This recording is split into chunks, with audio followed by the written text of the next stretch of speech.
सातत्यानं संघर्षाची भूमिका घेऊन काम करणारा कार्यकर्ता नकुल भोईर यांचं ज्या पद्धतीनं किंवा ज्या प्रकारे निधन झालं ते अतिशय दुर्दैवी आहे. त्यांच्याप्रती मी पहिल्यांदा श्रद्धांजली त्यांना अर्पण करतो. नकुल खरंच एक असं व्यक्तिमत्व होतं की न भूतो न भविष्यती असं म्हणावं लागेल. आवाज दिला हाकेला हजर असणारा अर्ध्या रात्री नकुल भोईर आज आमच्यात नाही यावर आम्हाला विश्वासच बसत नाही. शिवशाहू फुले आंबेडकर विचारानं कार्य करणारा कार्यकर्ता आणि संविधानावर प्रचंड निष्ठा असणारा कार्यकर्ता होता. नमस्कार, मी विजय जगताप. पिंपरी चिंचवड शहराला हादरून सोडणारी आणि सुन्न करणारी काल एक अतिशय दुर्दैवी घटना घडली. पिंपरी चिंचवड शहरातील एक चळवळीतील कार्यकर्ते, सामाजिक कार्यकर्ते, पुरोगामी विचारधारा असलेले नकुल भोईर यांचा काल त्यांच्या पत्नीनेच खून केला अशी घटना घडली. या खून प्रकरणामागे जरी कौटुंबिक आणि वैयक्तिक जरी कारणं असली, आपण त्या खोलात जायचं नाही किंवा तो आपला विषय देखील नाही, परंतु या नकुल भोईर यांच्यामुळे जी काही शहरातील चळवळीची जी काही हानी झालेली आहे त्या पार्श्वभूमीवर आज आपण शहरातील काही प्रतिथयश मान्यवरांना या निमित्ताने त्यांच्याशी चर्चा करणार आहोत. नकुल भोईरांचं व्यक्तिमत्व, त्यांचं कार्य आणि त्यांनी उभं केलेली जी काही सामाजिक पार्श्वभूमी आहे याविषयी आपण आज या ठिकाणी पिंपरी चिंचवड शहरातील सामाजिक चळवळीचे आधारवड म्हणून ज्यांच्याकडे पाहिलं जातं असे सन्माननीय मानवजी कांबळे यांना या ठिकाणी यांच्याशी आज आपण संवाद साधणार आहोत. मी कांबळे साहेबांना विनंती करतो की त्यांनी भोईर यांच्या जी काही कालची घटना घडली त्याविषयी आपली भूमिका आणि त्यांच्याविषयीचं आपलं मत या ठिकाणी व्यक्त करायचं. जसं आपण सांगितलं, अतिशय दुर्दैवी घटना या पिंपरी चिंचवड शहरामध्ये काल घडलेली आहे. शिवराय फुले शाहू आंबेडकर विचारानं सातत्यानं संघर्षाची भूमिका घेऊन काम करणारा कार्यकर्ता नकुल भोईर यांचं ज्या पद्धतीनं किंवा ज्या प्रकारे निधन झालं ते अतिशय दुर्दैवी आहे. त्यांच्याप्रती मी पहिल्यांदा श्रद्धांजली त्यांना अर्पण करतो. नकुल भोईर हे पिंपरी चिंचवड शहरातील पुरोगामी चळवळीमधील एक सक्रिय कार्यकर्ते, जातीयवाद्यांच्या विरोधामध्ये, धर्मांध शक्तींच्या विरोधामध्ये प्रखर भूमिका घेऊन त्यांच्या विरोधामध्ये ठाम उभे राहणारं हे व्यक्तिमत्व. पिंपरी चिंचवड शहरामधल्या स्थानिक कुटुंबांपैकी एका कुटुंबामधील ते कार्यकर्ते असतानाही प्रस्थापित स्थानिकांच्या मतांच्या विरोधामध्ये भूमिका घेण्याचं धाडस ज्या काही खूप कमी मोजक्या लोकांमध्ये होतं त्याच्यापैकी एक. मराठा आरक्षणाच्या प्रश्नांवर जी आंदोलनं झाली या शहरामध्ये असतील, महाराष्ट्रभरामध्ये जी आंदोलनं झाली त्या सगळ्या आंदोलनांमध्ये त्यांचा सहभाग हा खूप वाखाणण्यासारखा होता. महापुरुषांच्या बदनामीच्या वेळेला किंवा ज्यांची बदनामी झाली त्या वेळेला शहरामध्ये आणि महाराष्ट्रामध्ये जी आंदोलनं झाली त्या आंदोलनामध्ये आघाडीवर राहून काम करणारे हे कार्यकर्ते होते. त्याचबरोबर पिंपरी चिंचवड शहरामध्ये अलीकडच्या काळामध्ये धर्मांध आणि जातीयवादी शक्तींनी खूप मोठं अशा पद्धतीनं पाय पसरण्याचं काम सुरू केलेलं आहे. त्याच्या विरोधामध्ये अतिशय प्रतिकूल परिस्थितीमध्ये सुद्धा म्हणजे नकुल भोईरांना या ठिकाणी अनेकदा धमक्या सुद्धा देण्यात आल्या हे मला माहिती आहे, मी त्याचा प्रत्यक्ष साक्षीदार आहे. पण तरीही न डगमगता जी भूमिका आपल्याला पटत नाही त्याच्या विरोधामध्ये ठामपणे उभे राहण्याचं काम नकुल भोईरांनी त्यांच्या एकूण सगळ्या सामाजिक जीवनामध्ये केलं. आणि असा हा हरहुन्नरी कार्यकर्ता, पुरोगामी चळवळीमध्ये सातत्यानं योगदान देणारा कार्यकर्ता अशा पद्धतीनं आकस्मिकपणे आमच्यामधून निघून जाणं हे आमच्यासाठी खूप दुःखदायक तर आहेच, परंतु आमचं खूप नुकसान करणार आहे. फुले शाहू आंबेडकरी चळवळीचं हे खूप मोठं नुकसान नकुल यांच्या जाण्यामुळे झालेलं आहे. ते कसे गेले, काय गेले, का झालं ह्या भागामध्ये ह्या विषयामध्ये आपल्याला पडायचं नाही, परंतु ते गेलेत हे खरं आहे ना. आणि अशा पद्धतीनं एक असा कार्यकर्ता जो सातत्यानं सत्याच्या बाजूने उभा राहिला, जो सातत्यानं संघर्ष करत राहिला, जो सातत्यानं धर्मांध शक्तींच्या विरोधामध्ये लढत राहिला, जो सातत्यानं जीवाची बाजी लावून या ठिकाणी आपलं आयुष्यपणाला लावून काम करत राहिला, असा कार्यकर्ता ज्यावेळेला या चळवळीमध्ये जातो ना, एकतर ही चळवळ अगोदरच अल्पसंख्य होत चाललेली आहे. आता जो सामान्य लोकांच्यावर जो प्रभाव आहे धर्मांध शक्तींचा, त्याच्यामुळे ज्या राजकारणाची जी एकूण परिक्रमा जी बदलली आहे त्याच्यामध्ये ज्या विचाराचं काम आम्ही करतो त्या विचारामध्ये काम करणाऱ्या कार्यकर्त्यांची संख्या कमी होत असताना असा एक कार्यकर्ता कमी होणं हे या शहराची खूप मोठी हानी आहे. या शहराच्या वैचारिक एकूण जी पोकळी निर्माण झाली आहे त्या पोकळी भरून काढणं हे खूप अवघड आहे. आणि अशा पद्धतीनं अशा कार्यकर्त्यांना माझी विनंती आहे या निमित्तानं, जे सामाजिक कार्यकर्ते आहेत, राजकीय कार्यकर्ते आहेत, ज्यांना प्रामाणिकपणे काम करायचं आहे, त्यांनी आपल्या मनामधल्या ज्या वेदना आहेत ना, त्या वेदना इतरांशी बोललं पाहिजे, आपल्या सहकाऱ्यांशी बोललं पाहिजे, आपलं म्हणणं मांडलं पाहिजे आणि त्याच्यामधनं मार्ग निघू शकतो ना. अशा पद्धतीची टोकाची पावलं उचलणं किंवा टोकाची पावलं उचलली जाणं हे सामाजिकदृष्ट्या खूप भयानक स्थिती निर्माण करणार आहे. आणि म्हणून नकुल भोईर यांच्या जाण्यानं जे आमचं नुकसान झालेलं आहे, चळवळीचं नुकसान झालेलं आहे, विचारांचं नुकसान झालेलं आहे, आमच्या संघर्षामध्ये एक अडथळा निर्माण झालेला आहे. आणि हे नुकसान भरून येते की नाही मला माहिती नाही, परंतु हे काम सातत्यानं पुढे चालू ठेवणं हीच खरं तर नकुल भोईर यांना श्रद्धांजली ठरेल असं मला वाटतं. धन्यवाद. नकुल भोईर यांच्याबरोबर ज्यांनी दीर्घकाळ काम केलं असे त्यांचे मित्र आणि संभाजी ब्रिगेडचे शहराध्यक्ष सतीश काळे आणि वैभव जाधव या ठिकाणी माझ्याबरोबर आहेत. तर मी सतीश काळे यांना असं विचारतो की त्यांनी नकुलविषयीच्या आपल्या मैत्रीच्या भावना या ठिकाणी सांगायच्या. जय जिजाऊ. मी प्रथम माझा मित्र, माझा सहकारी, अनेक वर्षापासून चळवळीत सहभागी असलेला माझा मित्र नकुल भोईर यांना मी भावपूर्ण आदरांजली व्यक्त करतो. नकुल माझा 15 वर्षापासूनचा सहकारी. मराठा क्रांती मोर्चा असेल, संभाजी ब्रिगेड असेल किंवा शिवराय शाहू फुले आंबेडकर चळवळ असेल, या चळवळीत आवाज दिला, हाकेला हजर असणारा अर्ध्या रात्री नकुल भोईर आज आमच्यात नाही, यावर आम्हाला विश्वासच बसत नाही. मनोज जरांगे पाटील यांचं अंतरवली सराटीतील आंदोलन असेल किंवा आता परवाच्याच मुंबई आरक्षणाच्या संदर्भातलं आंदोलन असेल, 8-8, 10-10 दिवस आम्ही मुंबई असेल, अंतरवली या ठिकाणी असेल, उपोषण असेल, मोर्चा असेल, असा चळवळीत अतिशय अग्रेसिव्ह असणारा कार्यकर्ता आमच्यातून गेला. हे कधीही न भरून येणारं आमच्या चळवळीतलं नुकसान झालेलं आहे. तसेच संभाजी ब्रिगेडचा कार्यकर्ता म्हणून नकुल भोईर 20 वर्षापासून झेंडे लावण्यापासून फ्लेक्स लावण्यापर्यंत काम करणारा. अगदी परवाच आमच्या मराठवाड्यामध्ये अतिवृष्टी झाली. अतिवृष्टीच्या मदतग्रस्तांना आम्ही मदत म्हणून आमच्या गावी मूळ तांदवडी या ठिकाणी गेलो असता नकुल आणि त्यांचे सहकारी गणेश दहिबाते साहेब, आम्ही पिंपरी चिंचवड शहरातून मुलांसाठी दप्तर, वह्या, बॅग, पुस्तकं घेऊन गेलो होतो. ही आमची परवाचीच भेट शेवटची ठरेल असं आम्हाला स्वप्नातही वाटलं नसेल. आमच्या संभाजी ब्रिगेड आणि मराठा क्रांती मोर्चाचं 100 वर्षातही न भरून निघेल अशी मोठी हानी असा कार्यकर्ता आम्ही गमावलेला आहे. हे चळवळीचं फार मोठं नुकसान आहे. नकुलचा जे त्याग आहे, समर्पण आहे, हे आम्ही संभाजी ब्रिगेड आणि मराठा क्रांती मोर्चा कधीही भविष्यात विसरणार नाहीत.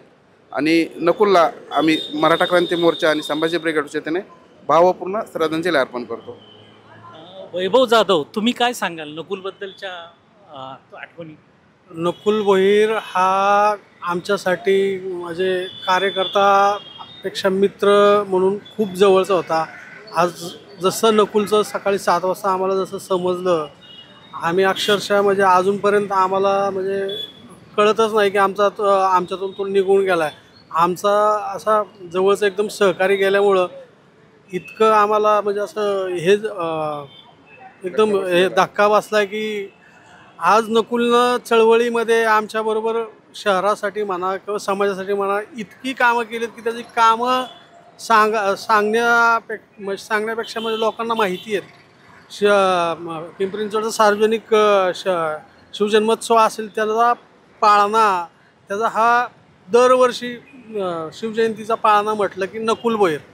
आणि ते सर्व म्हणजे प्रत्येक इव्हेंट कसलेही कार्यक्रम असू द्या, त्याच्या कॉलनीमध्ये गणेश उत्सव असेल, आपले सार्वजनिक जयंत्या असतील, प्रत्येक ह्याच्यामध्ये तो असायचा.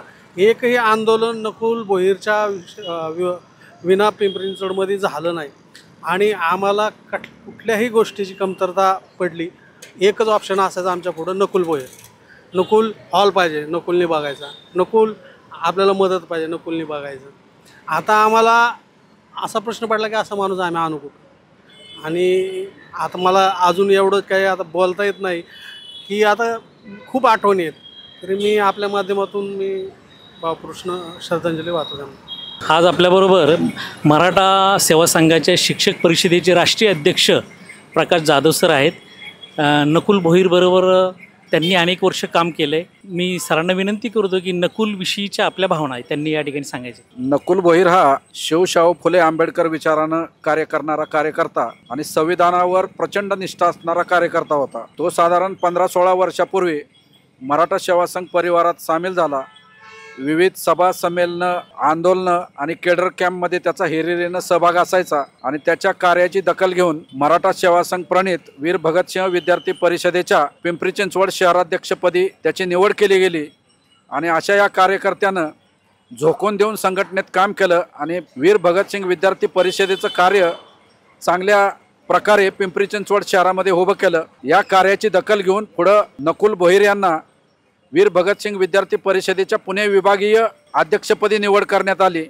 तिथेही 4-5 जिल्ह्यामध्ये नकुल भोईरनं आपल्या कार्याचा ठसा उमटवल्यानंतर वीर भगतसिंग विद्यार्थी परिषदेच्या प्रदेश उपाध्यक्ष पदाचीही नकुल यास जबाबदारी देण्यात आली आणि प्रत्येक ठिकाणी नकुलनं हिरिरीनं कार्य केलं आणि आपल्या कार्याचा ठसा उमटवला। हे करत असतानाच नकुल भोईर पिंपरी चिंचवड शहरातील मराठा सेवा संघ, जिजाऊ ब्रिगेड, संभाजी ब्रिगेड, वीर भगतसिंग विद्यार्थी परिषद तसेच विविध परिवर्तनवादी संघटनांच्या आंदोलनामध्ये, कार्यक्रमामध्ये हिरिरीने सहभाग घ्यायचा।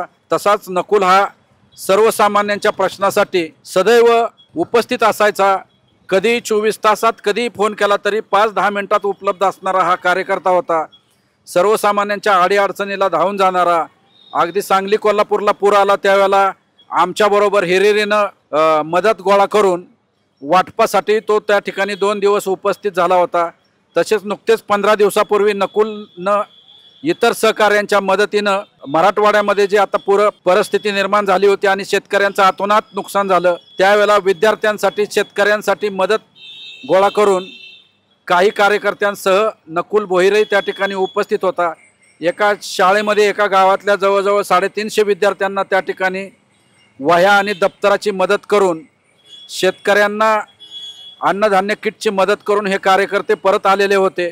सदैव मराठा सेवा संघाच्या विचारानं चालणारा हा कार्यकर्ता होता आणि आमच्यासाठी तो आधारस्तंभ होता। कधी त्याला आवाज दिला तरी तो कार्यकर्ता म्हणून हजर राहायचा आणि सर्व आंदोलनाची सुरुवातीची जी काय रूपरेषा असायची, फ्लेक्स बनवण्यापासून, खुर्च्या लावण्यापासून, स्पीकर माईकची व्यवस्था करण्यापासून सर्व करण्यामध्ये त्याचा मोठा सहभाग असायचा। तसंच पिंपरी चिंचवड शहराचं भक्तिशक्ती समूहशिल्प जे आहे त्या ठिकाणी भक्तिशक्ती समूहशिल्पाच्या स्थापनेपासून शिवजयंती उत्सव साजरा करण्यामध्ये नकुल भोईरचा मोठा वाटा होता। वीर भगतसिंह विद्यार्थी परिषदेच्या वतीनं, मराठा सेवा संघाच्या वतीनं नकुल दरवर्षी त्या ठिकाणी विद्यार्थ्यांसाठी वक्तृत्व स्पर्धा, निबंध स्पर्धा राबवायचा। तसेच सातत्यानं गेली 20 वर्ष तो त्या ठिकाणी बाल शिवबाचा पाळणा पिंपरी चिंचवड शहरातील अनेक जिजाऊप्रेमी, शिवप्रेमी महिलांच्या वतीनं त्या ठिकाणी साजरा करायचा। संयोजनाचं काम नकुल भोईरकडं असायचं। अशा पद्धतीनं नकुल भोईर काल अचानक आमच्यातून निघून गेला। आम्हाला फार मोठा धक्का बसला। मराठा सेवा संघाच्या वतीनं, मराठा सेवा संघ परिवाराच्या वतीनं, सर्व विविध कक्षांच्या वतीनं आणि माझ्या जाधव कुटुंबियाच्या वतीनं मी नकुल भोईर यास भावपूर्ण शिवांजली अर्पण करतो।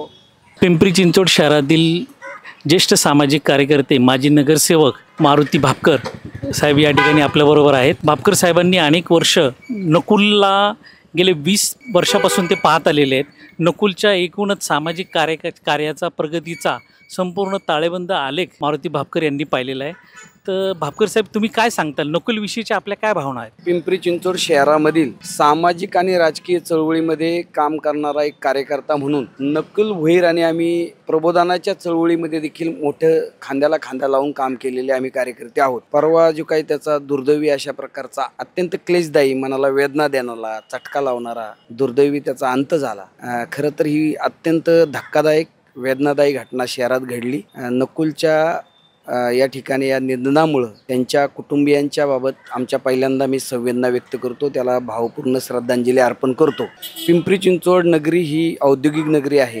जवळपास 30 लाख लोकसंख्या या शहराची झालेली आहे। मेट्रो शहर म्हणून उदयाला आलेला आहे आणि या शहराची जी रचना आहे त्यामध्ये स्थानिक आणि बाहेरगावचा ही जी काही रचना शहरामध्ये आहे, तर या स्थानिकांमध्ये जे इथले गाववाले म्हणून स्थानिक भूमिपुत्र आहेत त्यामध्ये एक सरंजामी मनोवृत्ती असणारे काही लोक त्याच्यामध्ये नक्की आहेत आणि त्यामधनं ते बाहेर पडू इच्छित नाहीत। त्यामधून हा नकुल भोईर हा स्थानिक भूमिपुत्र म्हणून पुरोगामी चळवळीमध्ये काम करणारा, शिवराय फुले शाहू आंबेडकर अण्णाभाऊंच्या चळवळीमध्ये काम करणारा कार्यकर्ता म्हणून मागच्या 10-15 वर्षापासून आमच्या समवेत काम करत आलेला आहे. मी सामाजिक चळवळीमध्ये काम करत असताना अनेक आमच्या आंदोलनांमध्ये नकुलनी अत्यंत सक्रिय सहभाग नोंदवला. त्याचा आवर्जून उल्लेख करावा लागेल की महानगरपालिकेच्या समोर 23 दिवस पाण्याचं जे आंदोलन झालं त्यामध्ये माझ्यासारख्या कार्यकर्त्याबरोबर तो अत्यंत ठामपणे उभा राहिला. त्याच पद्धतीने झोपडपट्टीवासियांचा जो काही सिद्धार्थनगर झोपडपट्टीवासियांचा लढा झाला त्यामध्ये देखील तो सक्रिय आमच्याबरोबर काम करत होता.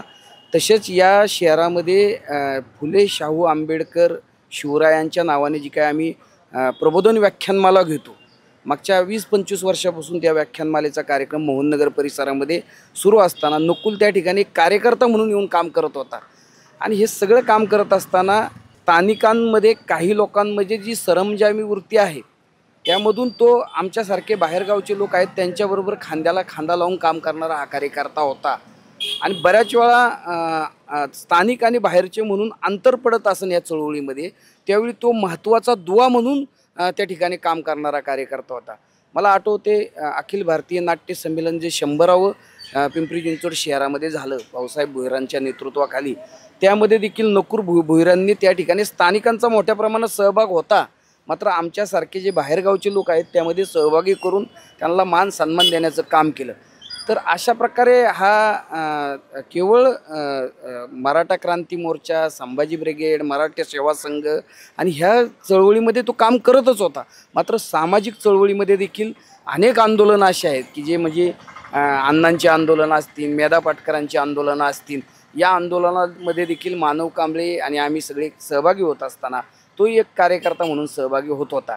मला एवढंच सांगायचं की कार्यकर्ते असे जे घडत असतात ते 1-2 दिवसात घडत नसतात. त्याच्यासाठी 15-15, 20 वर्षे ग्राउंड लेवलला काम करावं लागतं. समाजाची नाळ जोडावी लागते, अभ्यास करावा लागतो, ऐतिहासिक अभ्यास करावा लागतो, पौराणिक अभ्यास करावा लागतो आणि मग कार्यकर्ता हळूहळू घडत असतो. आज ऐन उमेदीच्या काळात 39-40 वय असताना खरं तर नकुलसारख्या कार्यकर्त्याला खूप भवितव्य होतं. मात्र अचानक काळाने त्याच्यावरती अशा प्रकारची झडप मारलेली आहे आणि त्यांचं निधन झालेलं आहे. त्याच्या या निधनामुळं निश्चित सामाजिक चळवळ असेल, राजकीय चळवळ असेल किंवा पुरोगामी चळवळ असेल, तिची कधी भरून निघणार नाही अशा प्रकारची हानी झालेली आहे.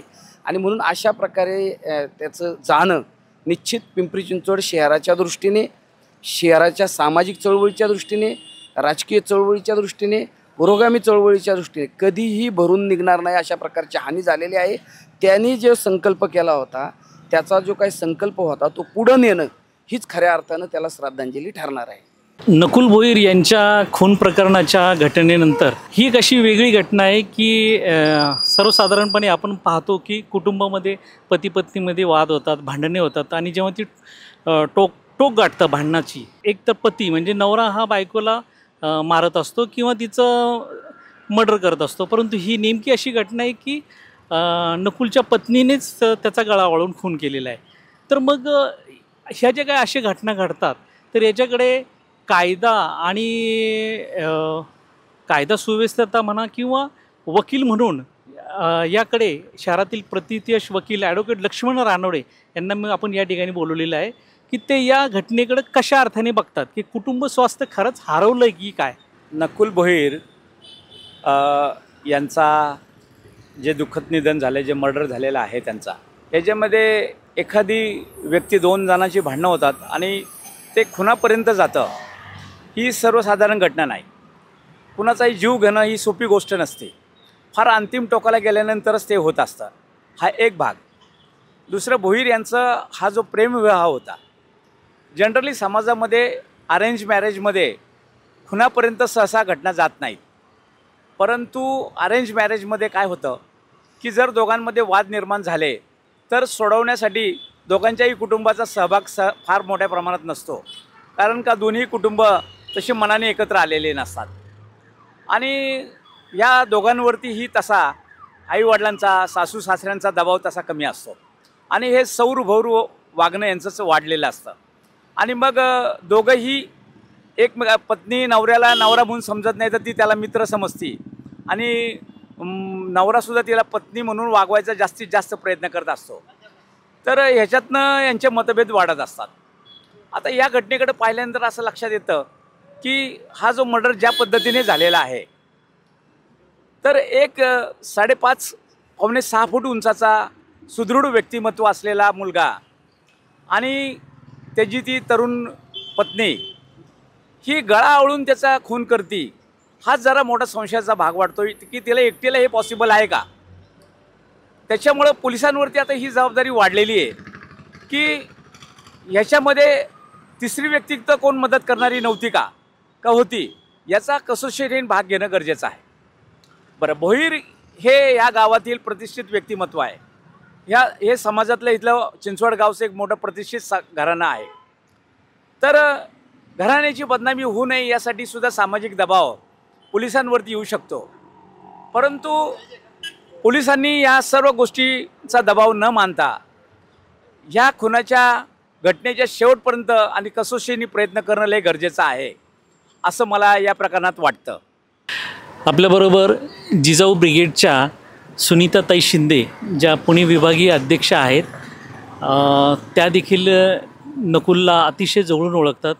नकुलविषयीच्या भावना त्या आता या ठिकाणी मी त्यांना विनंती करतो की तुम्ही सांगा. नकुल खरंच एक असं व्यक्तिमत्व होतं की न भूतो न भविष्यती असं म्हणावं लागेल. नकुल हा एकदम चांगला सामाजिक कार्यकर्ता होता आणि जेव्हा जेव्हा आम्ही आंदोलनं केले, मणिपूरचं आंदोलन म्हणा किंवा एखाद्या स्त्रीवर जेव्हा अत्याचार झाला त्याचे आंदोलन केले म्हणा, तर नकुल हिरिरीने पुढं असायचा, प्रत्येक महिलेला साथ द्यायचा. एक उदाहरण द्यायचं झालं म्हटलं तर माझ्यावरच थोडासा विचित्र प्रसंग आला होता महिला म्हणून, पण नकुलनी त्यावेळेस मला एवढी मदत केली. नकुलला एनी टाईम आम्ही कधीही बोलवलं तर तो पोलीस स्टेशनमध्ये वगैरे हजर असायचा. परत आम्ही जे सामाजिक कार्य करायचं तेव्हा आम्ही नकुलला ऑब्झर्व करत होते मी पर्सनली. त्याचा तो हसरा चेहरा, मला असं वाटायचं की नकुल थोडासा वेगळा आहे, पण तो वेगळा होता त्याच्या चांगल्या चारित्र्याने वेगळा होता, चांगल्या विचाराने वेगळा होता, चांगल्या गोष्टींनी वेगळा होता. प्रत्येक अडीअडचणीतल्या महिलांना मदत करणारा असा नकुल होता. आता आम्ही आमच्या जिजाऊ ब्रिगेडमधल्या खूपशा महिला आहे की जेव्हापासून नकुलचं हे अत्यंत दुर्दैवी घटना कळलेली आहे तेव्हा महिला आमच्या जिजाऊ ब्रिगेडच्या खूप शोकाकुळ आहेत. आणि त्यातल्या काही महिला, त्यात मी सुद्धा आहे, काही महिला असं म्हणतात की चैतालीकडे जावं आणि चैतालीला विचारावं, का चैताली तू असं केलं, का नकुलसारख्या चांगल्या माणसाचा तू बळी घेतला, का चालत्या गाडीला वंगण लावलं, का तू स्वतःच्या स्वतःच संसार उद्ध्वस्त केला, का त्या निष्पाप मुलांना तो उघडं पाडलं. मुलांना जसं आईचं प्रेम लागतं ना तसं बापाचं सुद्धा प्रेम लागतं. आणि नकुलची मोठी मुलगी सई, मला माहीत आहे की नकुलचा आणि सईचा किती जिव्हाळा असायचा. तू डॅडा डॅडा करायची. आम्ही जेव्हा एखादं आंदोलन करायचं किंवा एखादा मोर्चा काढायचो तेव्हा ती सई आमच्याबरोबर असायची. तेव्हा मी त्या सईला जवळून पाहिले की ती बापाची किती लाडकी होती. आता सैनी कुणाकडे बघायचं, डॅडा कुणाला म्हणायचं. ही चैतालीने स्वतःचाच संसार स्वतःच का उद्ध्वस्त केला असेल, तिला काय दुर्बुद्धी सुचली हे आम्हाला तरी कळत नाही. आम्ही जिजाऊ ब्रिगेडच्या महिला एकत्र येऊन असा विचार करतो. खरोखरच नकुलला म्हणजे नकुलचं जेवढं कौतुक करावं तेवढं कमीच. पर्सनली मी असं म्हणेल की नकुल असा सतत हसणारा असायचा, पण नकुलसोबत आम्ही जेव्हा जेव्हा वावरायचो आम्हाला कधी कधी संध्याकाळी 11 वाजायच्या 12 वाजायच्या, पण नकुलचं कधीही गैरवर्तन आढळलेलं नव्हतं. सतत तो चांगला आणि पूर्ण असं आदरयुक्त ताईशिवाय आम्हाला कधी बोलत नव्हता. शिवजयंती बी जेव्हा आम्ही साजरी करत होतो भक्तिशक्तीला तेव्हा नकुलचा हिरिरीने भाग असायचा आणि तो हिरिरीने त्याच्या बायकोला पुढे करायचा. आम्हाला तिच्या आसपास उभा करून तिचे फोटो काढायचा आणि जे काय करते ती करते, तिला एवढा रिस्पेक्ट द्यायचा, तिचा एवढा मान सन्मान करायचा. थोड्या वेळा आम्ही बी जेलस व्हायचो की नकुल किती बायकोला मान सन्मान देतो आणि आम्हाला बाजूला सारतो, दरवेळेला फोटो काढताना तिला प्राधान्य देतो, तिला व्हॅल्यू देतो. म्हणून आम्हालाही थोडंसं कुठंतरी वाईट वाटायचं, पण नकुलला त्याचं काही वाटत नव्हतं. तो सगळे माणसं बायका बाजूला सारायचा आणि फर्स्ट प्राधान्य, फर्स्ट विचार, फर्स्ट सगळं जे काही आहे ते त्याच्या बायकोला द्यायचा. म्हणजे जे काय आहे ते त्याची बायकोच त्याचं विश्व आहे असं आम्हाला त्याच्याकडे बघून वाटायचं. इतकं नकुल म्हणजे तिच्यासाठी सर्वस्व करायचा. मग आम्हाला हेवा वाटायचा की नकुलसारखा प्रत्येक स्त्रीला पार्टनर असावा असं आम्हाला वाटायचं. पण आज जी दुर्दैवी नकुल आपल्या दुनियात म्हणजे इथं नाही आहे, नकुल नाही आहे, ह्या घटनेनेच आमच्या जिजाऊ ब्रिगेडमधल्या खूपशा महिला व्याकुळ झालेल्या आहेत. काल बऱ्याचशा महिला रडत सुद्धा होत्या, अंतिम संस्काराला सुद्धा बऱ्याचशा महिला गेल्या होत्या. ते आणि आजही नकुल हा आमच्या डोळ्यासमोरून जातच नाही. तो हसरा नकुल, तो मदत करणारा नकुल, प्रत्येक महिलेच्यावर अत्याचार झाला की धावून जाणारा नकुल, प्रत्येक ठिकाणी असा नकुलच कालपासून आठवतंय आम्हाला. आमच्या संसारातलं खरंच काही आठवत नाही, फक्त नकुलच आठवतंय खोटं वाटत असेल सर, मी खरंच सांगते, काल आम्ही खरंच स्वयंपाक केला नाही सकाळी नकुलचं कळल्यानंतर. रात्री नाविलाजाने करावंच लागतं, पण आम्ही काल दिवसभर काहीही केलेलं नाही. फक्त नकुलविषयी सगळेजण विचार करत होते. जे जे लोक नकुलला ओळखतात ते नकुलविषयी इतकं हळहळतात की फक्त नकुलच करतात. आणि नकुलसारख्या चांगल्या मुलासोबत अशी दुर्दैवी घटना घडायला नको होती. देवानी काय त्याचं एवढं दुर्दैवी मृत्यू लिहिला असेल ते देवालाच माहिती. पण नकुलसारख्या मुलावर असा प्रसंग यायला नको होता.